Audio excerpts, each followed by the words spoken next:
Hello, welcome to Milwaukee Authors. Today we have with us Greg Borowski. He's a Milwaukee native and a graduate of Marquette University. He's a reporter for the Milwaukee Journal-Sentinel, which has run his annual Christmas story for several years. His first book was entitled First and Long, A Black School, a White School, and Their Season of Dreams. It received a 2004 book award from the Wisconsin State Historical Society and was named the top sports book in the Midwest Independent Publishers Association annual contest. The book we'll be talking about today is entitled The Christmas Heart and Other Stories of the Season. It's a collection of 6 fictional short stories, all with a Christmas theme. To borrow from the book jacket, the magic of Christmas comes just when a small boy's quest for the perfect gift for his mother seems shattered. There's magic, too, in a mysterious package, a return to a childhood home, an unexpected snowstorm, a forgotten clutch of pine trees, and even the sudden snap of the fingers when everything stops just long enough so a child can make it right. How did this book come into being? Well, this book is a product of a long-standing tradition of mine, probably in like the 12th or 13th year now, where every Christmas I sit down and as sort of a gift to the people I'm sending my Christmas cards to, I write a different story with a holiday theme, a fictional story. So over time, what would happen is people would sort of photocopy those stories, pass them on to their friends, or pass them on to their friends, and people began to contact me saying, oh, how do I get on your Christmas card list? And so that list has continued to grow and grow over the years. It gets a little overwhelming at times. But what happened then was we started running the stories in the Lansing State Journal, where I used to work, more recently the Journal-Sentinel, and that helped develop a good following for the stories. So people start to look for them every year. Usually by early December, people will send me notes and emails, when is the story running this year? So that created enough of a following. We thought that a book would be in order. So we have The Christmas Heart, and then just this year we have another book called The Christmas Wish, which is a very similar set of stories. You've received a lot of positive response from people from these stories. Can you talk about that a little? Yeah, I mean, what I've found, it's just a great tradition that to sit down and write, it's really something you're doing from your own heart to give to people. It's something that comes across differently than if you're just trying to give a trinket or a gadget or some sort of gift to folks, and it's something that's easily passed on. I'm a journalist by trade, so I mean the fact that it's a written word is a real interesting thing. And the feedback I get is, some people will say, well, as a Christmas tradition, they'll always get together on Christmas Eve as a family and read the stories, or they've got them all folded away in a book and get them out every Christmas with their Christmas decorations and kind of skim back through and read them. So there's folks who I've known for many years who have all of the stories and the original photocopies that I send them out as, and now with them in the books, it's an easier way for them to pass them on and share them with other people. Are any of the stories inspired by your real life, or are they mostly from your imagination?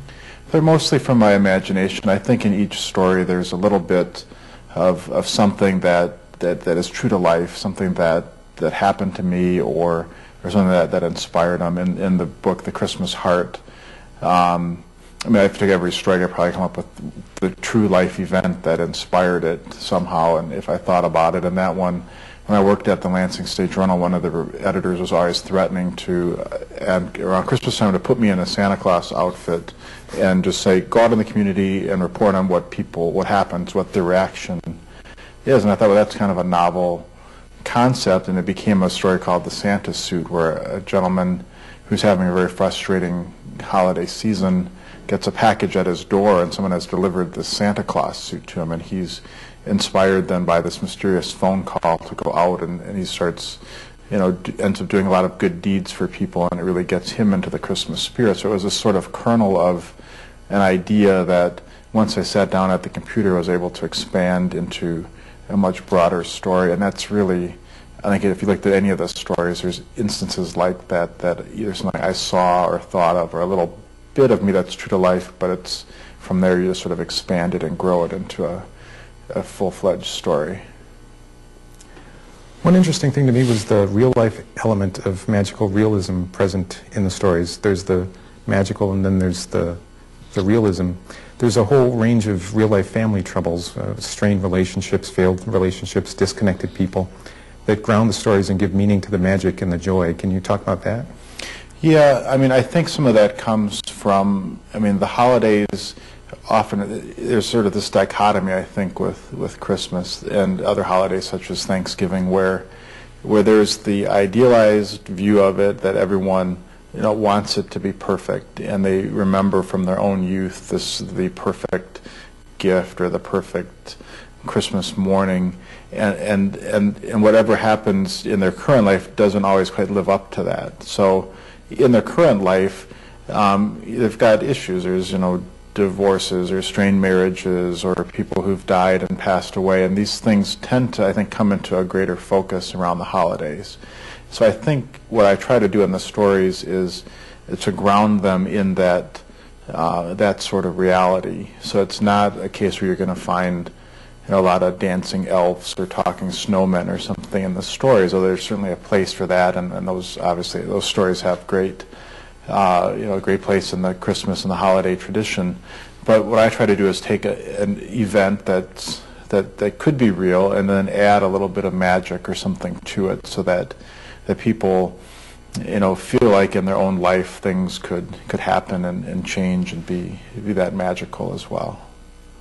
Yeah, I got that sense from reading that the stories are strongly infused with the magic of Christmas, and there's a little bit of the Twilight Zone almost, but in a good way, touching, heartwarming way. Yeah, there's one story in the Christmas Heart about called "The Key to Christmas" that it came about where it involves a young woman who's kind of wrapped up and caught up in her life and so busy with that, and she's sort of lost the meaning of Christmas.